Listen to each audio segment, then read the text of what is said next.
ನಮಸ್ತೆ ವೀಕ್ಷಕರೇ, welcome back to ರಾಜಮಾರ್ಗ. ನಾನು ನಿಮ್ಮ ರಾಜ್. ಸಂಪೂರ್ಣ ಮಹಾಭಾರತದ 9ನೇ ಎಪಿಸೋಡ್ಗೆ ಸ್ವಾಗತ.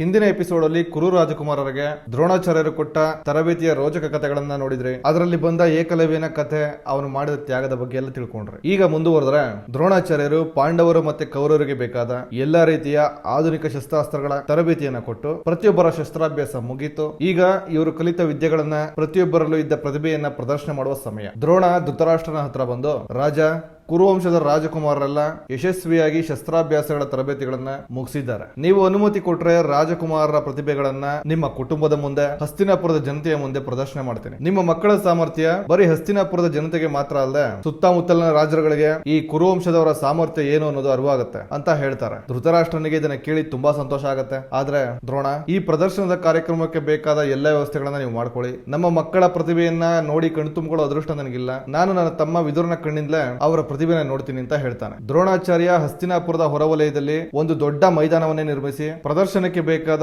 ಎಲ್ಲಾ ರೀತಿಯ ವ್ಯವಸ್ಥೆಗಳು, ಸಿದ್ಧತೆಗಳನ್ನ ಮಾಡ್ತಾನೆ. ಮೈದಾನದ ಸುತ್ತ ಬಾವುಟಗಳು, ಜನಗಳು ಕುಳಿತು ಪಂದ್ಯ ನೋಡೋಕೆ ವ್ಯವಸ್ಥೆ, ಇಡೀ ಕ್ರೀಡಾಂಗಣ ಅದ್ದೂರಿಯಾಗಿ ರೆಡಿಯಾಗಿದೆ. ಪ್ರದರ್ಶನದ ದಿನ ಮುಂಜಾನೆಯಿಂದಲೇ ರಾಜ್ಯದ ಮೂಲೆ ಮೂಲೆಗಳಿಂದ ಜನರು ವಿಷಯ ತಿಳಿದು ಕೌತುಕದಿಂದ ನೋಡೋಕೆ ಕ್ರೀಡಾಂಗಣಕ್ಕೆ ಬರ್ತಾರೆ.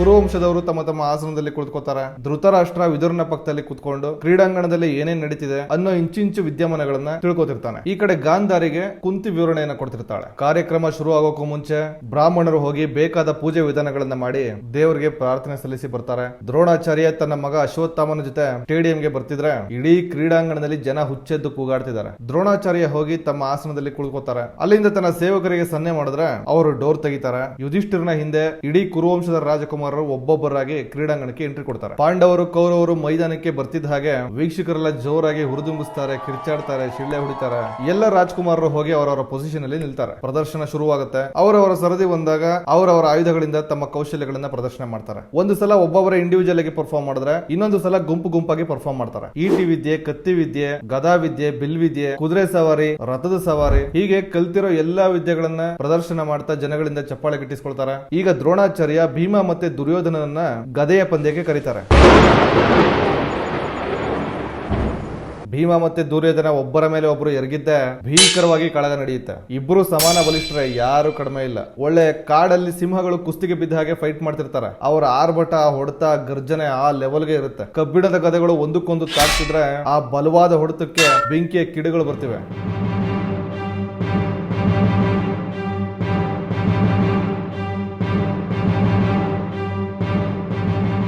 ಒಂದಷ್ಟು ಜನ ಭೀಮನನ್ನ ಹುರಿದುಂಬಿಸ್ತಿದ್ರೆ, ಇನ್ನೊಂದಷ್ಟು ಜನ ದುರ್ಯೋಧನನಿಗೆ ಜೈಕಾರ ಹಾಕ್ತಿದ್ದಾರೆ. ಹೋಗ್ತಾ ಹೋಗ್ತಾ ಇವರಿಬ್ಬರ ನಡುವಿನ ಗುದ್ದಾಟ ಎಂತ ತೀವ್ರತೆಯನ್ನ ಪಡ್ಕೊಳ್ಳುತ್ತೆ ಅಂದ್ರೆ ಪ್ರದರ್ಶನಕ್ಕೆ ಮಾಡ್ತಿದ್ದ ಪಂದ್ಯ ಯುದ್ಧ ಭೂಮಿಯ ಹೊಡೆದಾಟದ ತರ ಆಗ್ಬಿಡುತ್ತೆ. ಇದನ್ನ ಗಮನಿಸಿದ ದ್ರೋಣ ತಕ್ಷಣ ಮಗ ಅಶ್ವತ್ಥಾಮನಿಗೆ ಇವರಿಬ್ಬರ ನಡುವಿನ ಗುದ್ದಾಟನ ನಿಲ್ಸೋದಕ್ಕೆ ಹೇಳ್ತಾನೆ. ಅಶ್ವತ್ಥಾಮ ಇಬ್ಬರ ಮಧ್ಯೆ ಬಂದು ಪದ್ಯ ನಿಲ್ಲಿಸ್ತಾನೆ. ಇಬ್ಬರಲ್ಲಿ ಯಾರು ಗೆಲ್ಲಿಲ್ಲ, ಯಾರು ಸೋಲಿಲ್ಲ. ಕಣ್ಣನ್ನ ಕೆಂಪು ಮಾಡ್ಕೊಂಡು ಕೋಪದಲ್ಲಿ ಹಲಮುರಿ ಕಚ್ಕೊಂಡು ಒಬ್ಬರನ್ನೊಬ್ಬರು ನೋಡ್ಕೊಳ್ತಿದ್ದಾರೆ. ಈ ಹಿಂದೆ ನಡೆದಿರೋ ಘಟನೆಯಿಂದ ಬೇರೆ ಇಬ್ಬರ ನಡುವೆ ದ್ವೇಷದ ಬೀಜ ಬಿತ್ತಿದೆ. ದುರ್ಯೋಧನ, ಭೀಮ ಇಬ್ಬರು ಕೂಡ ಅಸಮಾಧಾನದಿಂದ ಹೋಗಿ ತಮ್ಮ ತಮ್ಮ ಆಸನದಲ್ಲಿ ಕೂರ್ತಾರೆ. ಈಗ ದ್ರೋಣಾಚಾರ್ಯರು ಎದ್ದು ನಿಂತು ವೀಕ್ಷಕರ ಮುಂದೆ ಒಂದು ಅನೌನ್ಸ್ಮೆಂಟ್ ಮಾಡ್ತಾರೆ. ಪ್ರೀತಿಯ ಹಸ್ತಿನಾಪುರದ ಪ್ರಜೆಗಳೇ, ಈಗ ನಿಮ್ಮ ಮುಂದೆ ನನ್ನ ಅತ್ಯಂತ ಪ್ರಿಯವಾದ ಶಿಷ್ಯ ಬರ್ತಿದ್ದಾನೆ. ಪ್ರಪಂಚದಲ್ಲೇ ಅತ್ಯಂತ ಶ್ರೇಷ್ಠ ಬಿಲ್ವಿದ್ಯೆಗಾರ, ದಿವಂಗತ ಪಾಂಡುರಾಜನ 3ನೇ ಮಗ ಅರ್ಜುನ.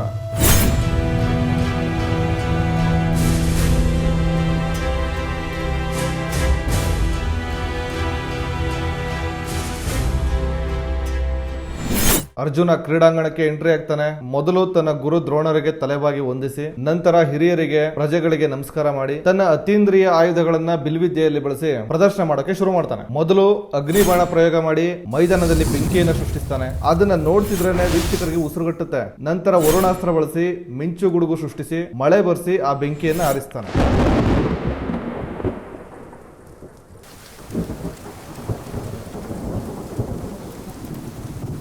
ನಂತರ ವಾಯು ಅಸ್ತ್ರ ಬಳಸಿ ಇಡೀ ಕ್ರೀಡಾಂಗಣದಲ್ಲಿ ದೊಡ್ಡ ಗಾಳಿಯ ಸಂಚಲನವನ್ನೇ ಸೃಷ್ಟಿಸ್ತಾನೆ.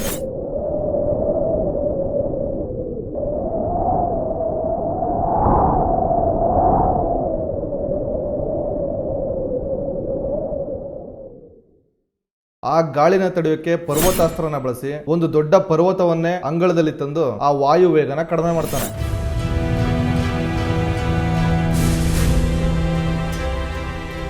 ಯಾರು ಯೋಚನೆ ಮಾಡೋಕ್ಕಾಗಿರುವಂತಹ ಗುರಿಗಳಿಗೆ ಅರ್ಜುನ ಬಾಣಗಳನ್ನ ಬಿಡ್ತಿರ್ತಾನೆ. ಅರ್ಜುನ ಪ್ರತಿಯೊಂದು ವಿಧ ವಿಧ ಆಯುಧಗಳನ್ನ ಬಳಸಿ ಪ್ರದರ್ಶನ ಮಾಡ್ತಿದ್ದಂಗೆಲ್ಲ ಇಡೀ ಜನತೆ ಜೋರಾಗಿ ಚಪ್ಪಾಳೆ ಹೊಡಿತಾ ಆಕಾಶಕ್ಕೆ ಮುಟ್ಟೋ ಹಾಗೆ ಕೂಗಾಡ್ತಿರ್ತಾರೆ.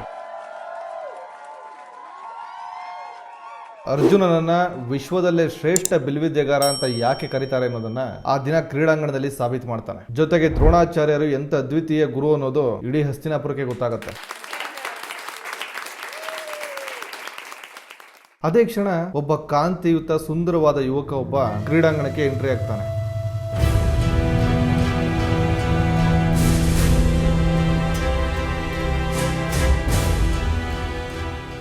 ಇಡೀ ವೀಕ್ಷಕರೆಲ್ಲ ಅವನ ಕಡೆ ತಿರುಗ್ತಾರೆ. ಅವನು ಸಾಧಾರಣವಾದ ಬಟ್ಟೆಗಳನ್ನ ಹಾಕಿರ್ತಾನೆ, ಆದ್ರೆ ನೈಸರ್ಗಿಕವಾಗಿ ಎದೆ ಮೇಲೆ ರಕ್ಷಾ ಕವಚ ದೇಹದ ಅವಿಭಾಜ್ಯ ಅಂಗದ ರೀತಿ ಅಂಟಿಕೊಂಡಿರುತ್ತೆ. ಜೊತೆಗೆ ಕಿವಿಯಲ್ಲಿ ಪಳಪಳ ಹೊಳೆಯುವಂತಹ ಕುಂಡಲಿಗಳು.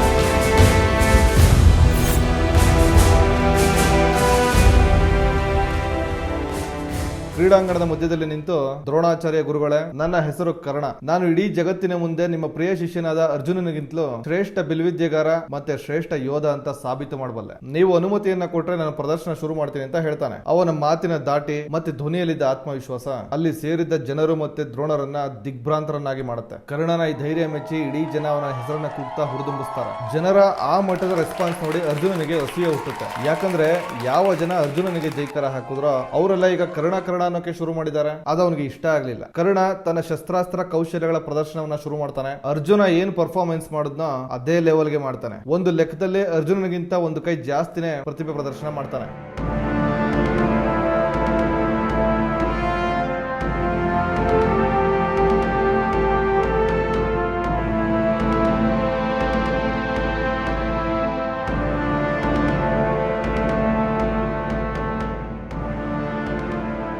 ಕರ್ಣನ ಪರ್ಫಾರ್ಮೆನ್ಸ್ ನೋಡಿನೇ ಅಲ್ಲಿದ್ದ ಜನರಿಗೆಲ್ಲ ಅರ್ಜುನನಿಗೆ ಸರಿಸಾಟಿಯಾಗಿ ಟಕ್ಕರ್ ಕೊಡುವಂತ ಯೋಧ ಅಂದ್ರೆ ಅದು ಕರ್ಣ ಮಾತ್ರ ಅನ್ನೋದನ್ನ ಸಾಬೀತು ಮಾಡ್ತಾನೆ. ದುರ್ಯೋಧನನಿಗೂ ಕೂಡ ಅನ್ಸುತ್ತೆ ಅರ್ಜುನನ ಸಮರ್ಥವಾಗಿ ಹತ್ತಿಕ್ಕಬಲ್ಲ ಯೋಧ ಅಂದ್ರೆ ಕರ್ಣ ಮಾತ್ರ. ಅವನನ್ನ ತನ್ನ ಪಕ್ಷಕ್ಕೆ ಸೇರಿಸ್ಕೊಂಡ್ಬಿಡೋಣ ಅಂತ ತಕ್ಷಣ ಕರ್ಣನ ಬಳಿ ಹೋಗಿ ಅವನನ್ನ ಅಪ್ಕೊಂಡು, ವೀರ, ನಿನ್ನ ಸಾಹಸವನ್ನ ನೋಡಿ ನಾವೆಲ್ಲ ತುಂಬಾ ಮೆಚ್ಕೊಂಡಿದೀವಿ, ಹೇಳು ನಮ್ಮಿಂದ ನಿನಗೆ ಏನ್ ಬೇಕು ಅಂತ ಕೇಳ್ತಾನೆ. ಕರ್ಣನಿಗೆ ದುರ್ಯೋಧನನ ಅಪ್ಪುಗೆಯಿಂದ ಮನಸ್ಸು ತುಂಬಿ ಬರುತ್ತೆ. ಯಾಕಂದ್ರೆ ಕರ್ಣ ಅವನ ಜೀವನದಲ್ಲಿ ನೋಡಿರೋದೆಲ್ಲ ಬರೀ ಅವಮಾನ ತಿರಸ್ಕಾರಗಳು ಮಾತ್ರ. ಒಬ್ಬ ರಾಜಕುಮಾರ ಇಷ್ಟು ಪ್ರೀತಿ ಕೊಟ್ಟಾಗ ಅವನ ಕಣ್ಣಂಚಲ್ಲಿ ನೀರು ತುಂಬಿಕೊಳ್ಳುತ್ತೆ. ದುರ್ಯೋಧನ ಏನ್ ಬೇಕು ಅಂತ ಕೇಳಿದ್ರೆ, ರಾಜಕುಮಾರ, ನಾನು ನಿಮ್ಮಿಂದ ಏನಾದ್ರೂ ಬಯಸಿದ್ರೆ ಅದು ಸ್ನೇಹ ಮಾತ್ರ ಅಂತ ಹೇಳ್ತಾನೆ. ಈ ಕಡೆ ಅರ್ಜುನನ್ಗಂತೂ ದುರ್ಯೋಧನ ಕರ್ಣನನ್ನ ಹೊಗಳ್ತಿರೋದನ್ನ ನೋಡಿ ಕೋಪ ನೆತ್ತಿಗೇರ್ತಿದೆ. ದುರ್ಯೋಧನ ಅರ್ಜುನನಿಗೆ ಸರಿಸಾಟಿಯಾಗಿ ಟಕ್ಕರ್ ಕೊಡುವಂತ ಎದುರಾಳಿ ಸಿಕ್ಕದ ಅಂತ ಅವನನ್ನ ನೋಡಿ ಮಗಳು ನಗ್ತಿದ್ರೆ ಕರ್ಣನಿಗೆ ಇವರಿಬ್ಬರ ನಡುವೆ ವೈರತ್ವ ಅರ್ಥ ಆಗುತ್ತೆ. ಇದನ್ನೇ ಅವಕಾಶವಾಗಿ ಮಾಡಿಕೊಂಡು ಕರ್ಣ ದುರ್ಯೋಧನ ಬಳಿ, ರಾಜ್ಕುಮಾರ ದುರ್ಯೋಧನ, ನನ್ನದು ಇನ್ನೊಂದು ಬೇಡಿಕೆ ಇದೆ. ನೀವು ಅನುಮತಿ ಕೊಟ್ರೆ ನಾನು ಅರ್ಜುನನ ಎದುರು ಮುಖಾಮುಖಿ ಒಂದು ಪಂದ್ಯ ಆಡಬೇಕು ಅಂತಾನೆ. ಕ್ಷತ್ರಿಯರ ನಿಯಮದ ಪ್ರಕಾರ ಒಬ್ಬ ಯೋಧ ಸವಾಲಿಗೆ ಕರೆದ್ರೆ ಇಲ್ಲ ಅನ್ನೋ ಹಾಗಿಲ್ಲ. ಅರ್ಜುನ ಕೂಡ ಇದನ್ನೇ ಅವಕಾಶ ಮಾಡಿಕೊಂಡು ಕರ್ಣನ ಅಹಂಕಾರ ಇಳಿಸಬೇಕು ಅಂತ ಕಾಯ್ತಿರ್ತಾನೆ. ಅರ್ಜುನ ತನ್ನ ಆಯುಧಗಳನ್ನ ತಗೊಂಡು ಕ್ರೀಡಾಂಗಣದ ಮಧ್ಯಭಾಗಕ್ಕೆ ಬರ್ತಾನೆ. ದುರ್ಯೋಧನ ಕರ್ಣನನ್ನ ಕರ್ಕೊಂಡು ಹೋಗಿ ಅರ್ಜುನನ ಎದುರು ಸೆಣಸಾಟಕ್ಕೆ ನಿಲ್ಲಿಸ್ತಾನೆ. ಇವರಿಬ್ಬರನ್ನ ಅಂಗಳದಲ್ಲಿ ನೋಡಿ ಹಸ್ತಿನಾಪುರದ ಜನತೆ ಹುಚ್ಚೆದ್ದು ಕೂಗಾಡ್ತಾರೆ.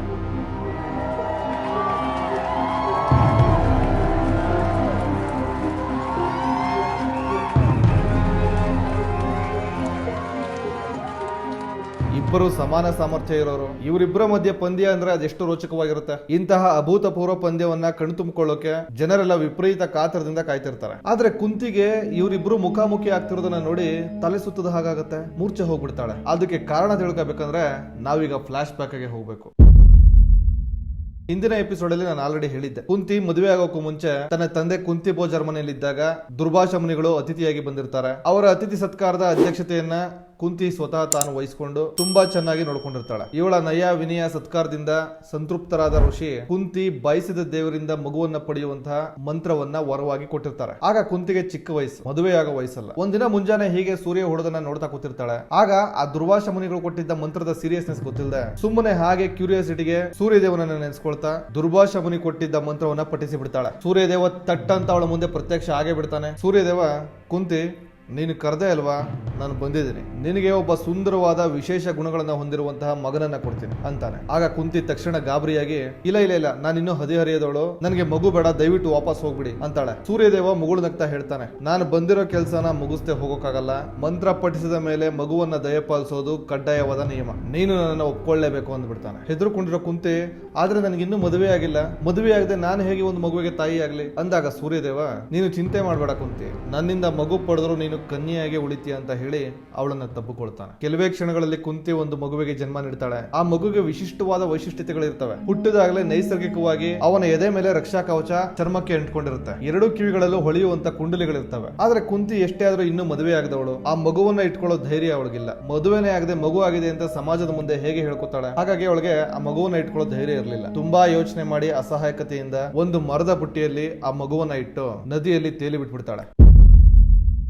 ಮನ್ಸೊಳಗಡೆ ತಾನು ಮಾಡಿದ ತಪ್ಪಿಗೆ ತುಂಬಾ ದುಃಖ ಆಗ್ತಿದೆ, ಆದ್ರೆ ಬೇರೆ ದಾರಿ ಕಾಣದೆ ಈ ಕೆಲಸ ಮಾಡ್ಬಿಡ್ತಾಳೆ. ಆ ನದಿಯಲ್ಲಿ ತೇಲಿ ಹೋದ ಬುಟ್ಟಿ ಯಾರ ಕೈಗೆ ಸಿಕ್ತು? ಆ ಮಗುನೇ ಕರ್ಣ ಅಂತ ಈಗಾಗಲೇ ನಿಮ್ಗೆ ಗೊತ್ತಾಗಿರುತ್ತೆ. ಕರ್ಣ ಅಂತ ಹೆಸರಿಟ್ಟವ್ರು ಯಾರು? ಅರ್ಜುನನಿಗೆ ಸರಿಸಾಟಿಯಾಗಿ ಶಸ್ತ್ರಾಭ್ಯಾಸಗಳ ವಿದ್ಯಾಭ್ಯಾಸವನ್ನ ಕಲಿಸಿ ವೀರ ಯೋಧನನ್ನಾಗಿ ಮಾಡಿದ್ಯಾರು? ಈಗ ಹಸ್ತಿನಾಪುರದ ಕ್ರೀಡಾಂಗಣದಲ್ಲಿ ಅರ್ಜುನ ಮತ್ತೆ ಕರ್ಣನ ನಡುವೆ ನಡೀತಿರುವ ಪಂದ್ಯದಲ್ಲಿ ಯಾರು ಗೆಲ್ತಾರೆ? ಕರ್ಣನಿಗೆ ತನ್ನ ತಾಯಿ ಕುಂತಿನಿ ಅಂತ ಈಗಾಗಲೇ ಗೊತ್ತಿದೆಯಾ? ಎಲ್ಲವನ್ನ ಮುಂದಿನ ಸಂಚಿಕೆಯಲ್ಲಿ ತಿಳ್ಕೊಳ್ಳೋಣ. ನಮಸ್ಕಾರ.